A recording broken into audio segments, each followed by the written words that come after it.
अस्सलाम वालेकुम नाज़रीन। अबसार आलम साहब का नाम आपने सुना होगा, जो कि तहरीक इंसाफ और इमरान खान साहब के बदतरीन मुखालफों में से एक मुखालिफ हैं। और इसके अलावा अबसार आलम साहब का दावा भी ये है कि वो बहुत बड़े सहाफ़ी हैं, बड़े बाज़मीर सहाफ़ी हैं। हालांकि ये बाज़मीर सहाफ़ी कई बार नवाज शरीफ साहब को अपना ज़मीर गिरवी रखवा चुके हैं। वो कैसे?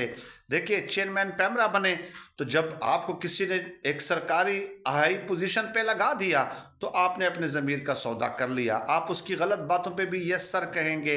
MDPTV लगे तो मैं तो इनको बाज़मीर न कभी तस्लीम करता हूँ, न ही कभी तस्लीम करूँगा, बेशक चाहे ये 1000 लेक्चर्स भी दे दें। लेकिन अब आ जाएं, अब दूसरी तरफ आ जाएं। सहाफ़ी वहीद मुराद साहब, उनकी ज़मानत तो हो गई, वो जब गिरफ़्तार हुए तो ये सहाफ़ी वहीद मुराद साहब के हवाले से इस बाज़मीर अबसार आलम साहब का कोई बयान, कोई ट्वीट आपको सामने नज़र नहीं आया होगा।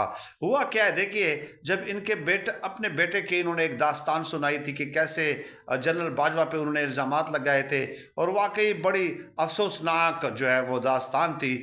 तो उन दिनों इनका कोई आर्टिकल छापने के लिए तैयार नहीं था, इनका कोई आर्टिकल छापने के लिए तैयार नहीं था। तो वहीद मुराद साहब ने इन्हें अपना प्लेटफॉर्म पाकिस्तान पाक 24.TV गालिबन ये उनको सुपुर्द किया था, यानी कि इनको ऑफ़र किया था कि आप आएँ, अपना आर्टिकल मेरे प्लेटफॉर्म पे आप शाया करें। और शाया किया था इन्होंने, यानी कितनी बड़ी बात। और आर्टिकल भी किसके खिलाफ? जनरल बाजवा के खिलाफ, उस वक्त के हाजिर सर्विस आर्मी चीफ के खिलाफ। तो ये बहुत बड़ी बात होती है, ये ज़बान से कहना बड़ा आसान होता है। तो वहीद मुराद ने इनको बड़ी पेशकश की थी। अब वहीद मुराद साहब उठा लिए गए तो ये जनाब आदिल सरफराज साहब ने एक ट्वीट किया, टैग किया अबसार आलम को, और कहा कि आपने इनके लिए कोई आवाज़ नहीं उठाई। तो अबसार आलम ने कहा कि आदिल सरफराज साहब, आपके पास मेरा नंबर था, आप मुझे फ़ोन कर लेते, मैं आपको जवाब दे देता। आपने ट्वीट करके जो ना इस तशहीर की है, एक मुहिम शुरू की है, और मुझे लोग गालियां दे रहे हैं। मैं माह रमज़ान में फ्री नहीं था।